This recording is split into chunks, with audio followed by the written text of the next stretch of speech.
It was May 1st, 1972, and the mayor of Washington, D.C. had just declared it Marvin Gaye Day. Official proclamation, citywide recognition, a concert at the Kennedy Center, one of the most prestigious venues in America. For any artist, this would have been the pinnacle of success. The moment when all the years of work, all the struggles, all the sacrifices finally meant something. But backstage at the Kennedy Center, in a small dressing room with fluorescent lights humming overhead, Marvin Gaye sat in front of a mirror and felt absolutely nothing. He stared at his reflection.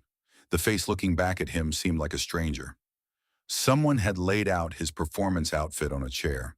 Black suit, crisp white shirt, polished shoes. Everything perfect. Everything ready. But Marvin couldn't move. His hands were shaking slightly, and he pressed them flat against his thighs to make them stop. Outside the door, he could hear the muffled sounds of the venue filling up. Voices, laughter, excitement. The world was celebrating Marvin Gaye. But Marvin Gaye wasn't there. A knock on the door. "Marvin, 15 minutes." He didn't respond. The voice on the other side hesitated, then footsteps walked away. Marvin looked down at his hands.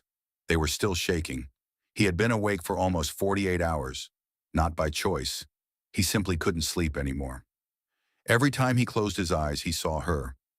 Tammy Terrell, standing on a stage in Virginia 5 years ago, then collapsing, then dying, then gone.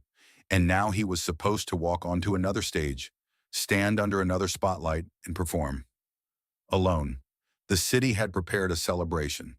Politicians had prepared speeches about Marvin's contributions to music and culture. Fans had bought tickets weeks in advance. Motown executives had flown in from Detroit to witness their star's triumphant return to live performance after 2 years of self-imposed exile. Everyone had expectations. Everyone was waiting. And Marvin couldn't feel any of it.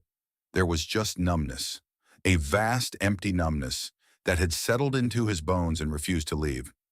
He stood up slowly, walked to the corner of the dressing room, and leaned against the wall. The room felt too small. The air felt too thick. He closed his eyes and tried to breathe, but his chest felt constricted, like something was pressing down on his ribs. This was supposed to be an honor. This was supposed to matter. But all Marvin could think about was how much he wanted to disappear.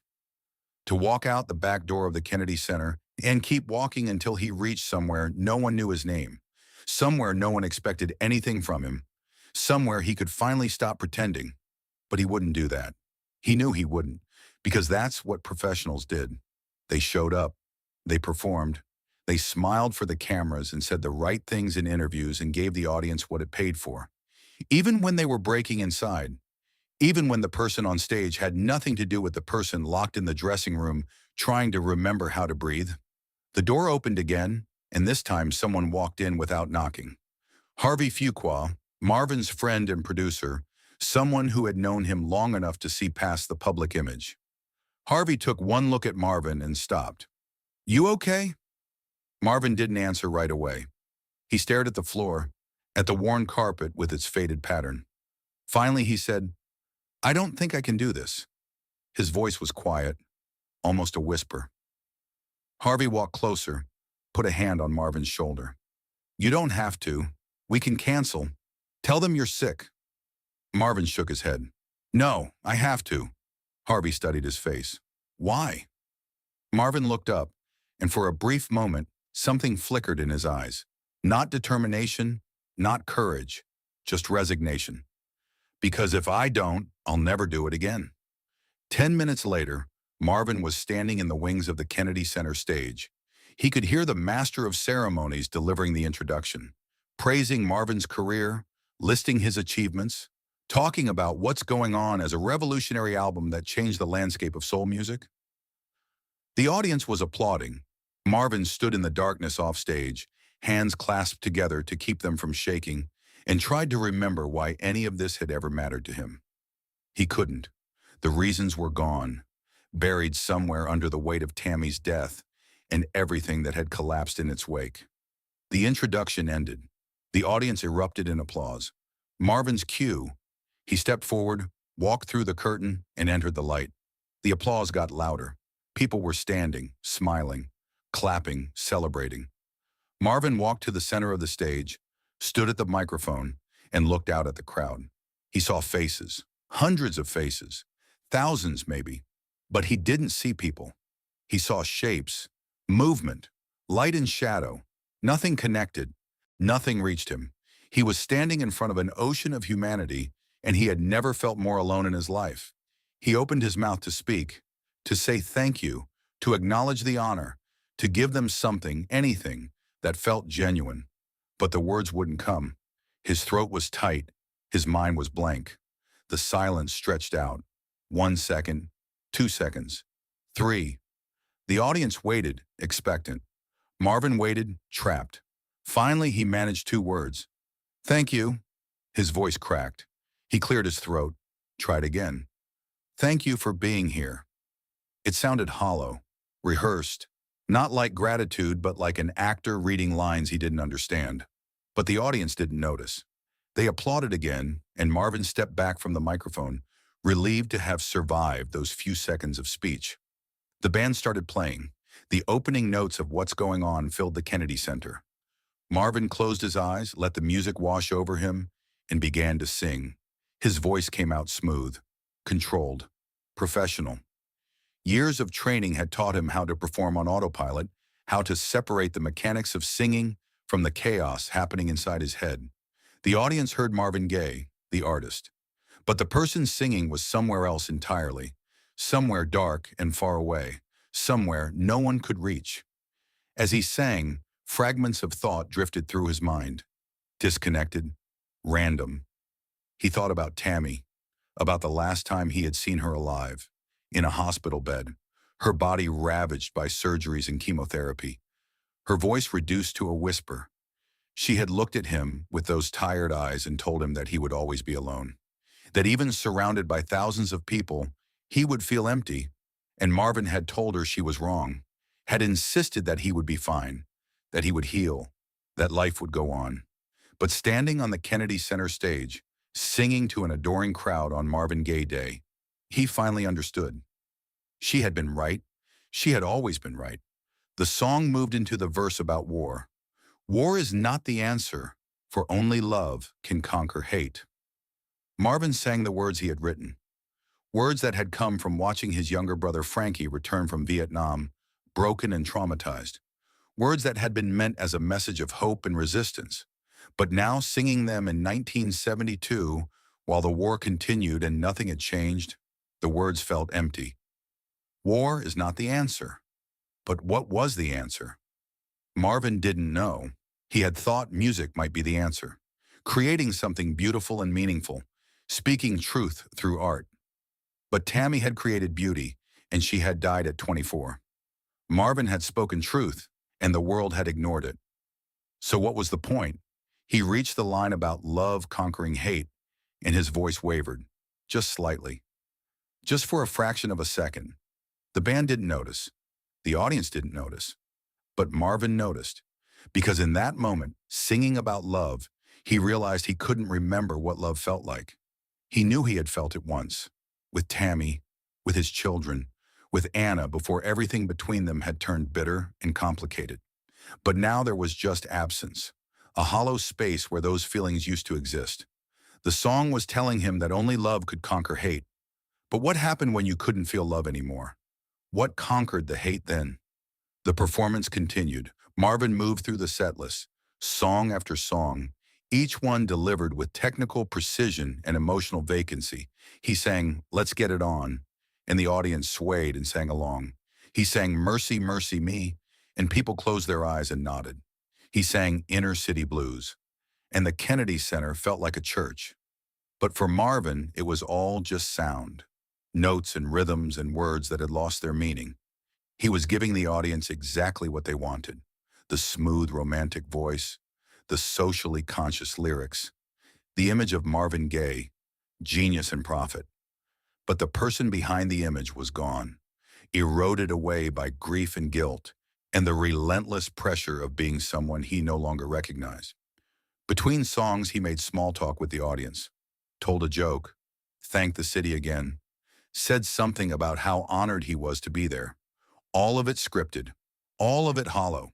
The audience laughed at the joke, applauded the gratitude, believed the performance, because that's what performances were designed to do. Create an illusion of connection. Make people feel like they knew the artist, like they were part of something meaningful. But it was just theater, carefully constructed theater that had nothing to do with the reality of standing alone on a stage and feeling nothing. Halfway through the concert, during a brief pause while the band adjusted their setup, Marvin looked out at the crowd again. This time, for just a moment, he tried to really see them, not as shapes or shadows, but as people. Individuals with their own lives and struggles and reasons for being here. He wondered what they were feeling. Joy, excitement, connection. He wondered if any of them were feeling what he was feeling. This crushing, suffocating absence. This sense that everything important had already been lost and all that remained was the motion of going through the days without any real reason why. Probably not. They looked happy. They looked alive. And Marvin envied them. The concert moved toward its climax. Marvin was supposed to perform What's Going On one more time as the finale. The song that had defined his career. The song that had proven he was more than just a romantic crooner. The song that had given him a voice in the national conversation about war and injustice and the state of the world. But standing there about to begin, Marvin suddenly didn't want to sing it. The words felt like a lie, or worse, like a prediction that had failed to come true. He had asked what's going on, and the answer had been more war, more suffering, more death. Nothing had changed. Nothing was going to change. And pretending otherwise felt like the cruelest kind of delusion. But he sang it anyway, because that's what was expected. The band started, the audience leaned forward, and Marvin opened his mouth and delivered the song one more time. Note perfect, emotionally distant, a masterclass in professional detachment. When he reached the final chorus, something unexpected happened. His voice cracked, not from strain or fatigue, but from something deeper. Some small fissure in the armor he had built around himself. For just a second, the real Marvin broke through. The one who was drowning, the one who couldn't feel anything except the weight of absence. The audience heard it as emotion, as passion, as an artist fully invested in his message. They stood and applauded even louder. But Marvin knew the truth. That crack in his voice wasn't passion, it was collapse. A glimpse of the internal breakdown happening in slow motion. The song ended. The audience erupted. Standing ovation, cheers, demands for an encore. Marvin stood at the microphone, looking out at the celebration, and felt a wave of exhaustion so profound it almost knocked him over. He managed to smile, waved, said thank you one more time. Then he walked off stage, through the curtain, and back into the darkness of the wings. The applause continued behind him. The celebration continued. Marvin Gaye Day continued. But Marvin kept walking, past the stage hands congratulating him, past the Motown executives waiting to shake his hand, past Harvey trying to catch his attention. He walked straight to his dressing room, closed the door, locked it, and sat down on the floor with his back against the wall. He sat there in silence for a long time. The sounds of the venue slowly faded as people left, as the Kennedy Center emptied, as Marvin Gaye Day came to an end. Someone knocked on the door eventually, asked if he was okay, asked if he needed anything. Marvin said he was fine, said he just needed a minute. The footsteps walked away, and Marvin stayed on the floor, staring at nothing, feeling nothing, wondering how many more performances like this he could survive. Later, when he finally left the Kennedy Center and stepped out into the Washington, D.C. night, Marvin saw a few people still waiting by the stage door. Fans hoping for an autograph or a photo. They saw him and their faces lit up with excitement. They rushed over, talking all at once, thanking him for the concert, telling him how much his music meant to them. Marvin signed the autographs, posed for the photos, smiled when expected, said the right things. Then he got into the car that was waiting for him and sat in the back seat as the driver pulled away from the curb. As the Kennedy Center disappeared behind them, Marvin looked out the window at the city passing by. Lights and buildings and people living their lives. Somewhere out there, people were probably still talking about Marvin Gaye Day, about the incredible concert, about the honor bestowed on a legendary artist. But Marvin wasn't thinking about any of that. He was thinking about Tammy, about her warning, about how she had seen something in him that he hadn't been able to see in himself. A loneliness that couldn't be cured by success or recognition or the love of strangers. A fundamental isolation that existed independent of circumstances. The car drove through the quiet streets. Marvin closed his eyes and leaned his head against the window. Tomorrow the newspapers would run stories about the concert. Critics would praise the performance. Motown would be pleased. Fans would remember it as a historic night. But Marvin would remember it as the night he stood in front of thousands of people on a day named in his honor and couldn't feel anything at all. The night he finally understood that no amount of celebration could fill the void Tammy's death had left behind. The night he realized that the war he had been singing about wasn't just happening in Vietnam. It was happening inside him. Every day, every hour. A war between the person he was expected to be and the person he actually was. And he was losing. Years later, when people would talk about the Kennedy Center concert, they would describe it as a triumphant return. A moment when Marvin Gaye reclaimed his place as one of the greatest artists of his generation. They would point to it as evidence of his resilience, his ability to overcome tragedy and continue creating. But what they wouldn't know, what they couldn't know, was that the man who walked onto that stage was already gone. What they saw was just the shell, the performance, the carefully maintained illusion of an artist at the height of his powers. The truth was something different, something darker, something that Marvin carried with him for the rest of his life.